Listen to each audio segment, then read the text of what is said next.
Olá, eu quero pelo menos neste momento encerrar essa parte da relação entre submissão e o sofrimento.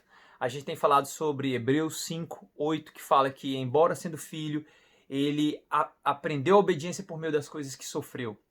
Jesus, ele é o nosso maior exemplo de liderança, e como líder ele foi submisso, e pela submissão que ele viveu, ele sofreu também, ele teve que sofrer.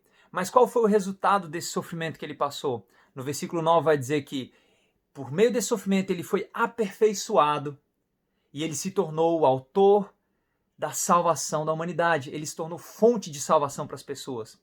Agora entenda que da mesma maneira, nós como imitadores de Jesus, é assim que devemos viver.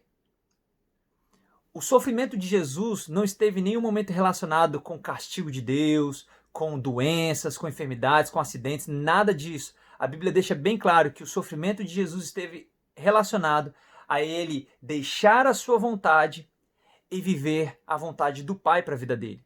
Ele disse todas as vezes que ele veio enviado pelo Pai e ele não veio para dar testemunho de si mesmo. E tudo o que ele fez foi porque ele viu o Pai fazendo. E ele diz que tudo o que ele fala é porque o Pai deseja que ele fale. São palavras de vida eterna.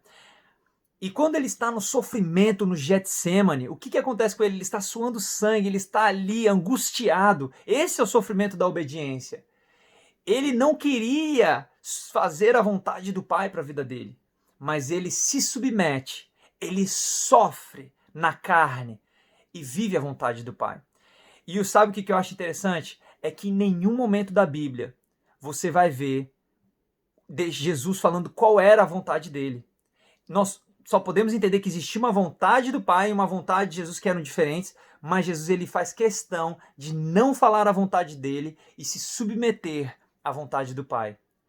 Aqui está uma grande lição para todos nós, de que se você quer ser um líder de excelência na sua vida, se você quer viver o plano de Deus, tudo aquilo que Deus sonhou para você e idealiza para você, o propósito de Deus para sua vida, você precisa estar submisso à vontade de Deus. Submissão fala debaixo de uma missão, submissão.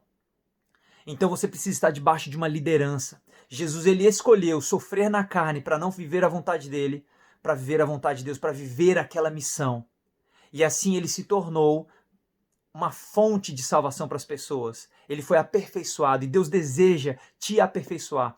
A questão é que muitas pessoas, elas estão evitando o processo de submissão porque elas não querem passar pelo sofrimento, elas não querem passar pela pressão de estar debaixo de uma liderança, elas não querem prestar contas de suas vidas para pessoas, para os seus líderes, elas não querem ser corrigidas e por causa disso elas estão, por evitar essa dor, elas estão deixando de crescer e de serem aperfeiçoadas e viver esse processo que vai resultar em uma excelente liderança.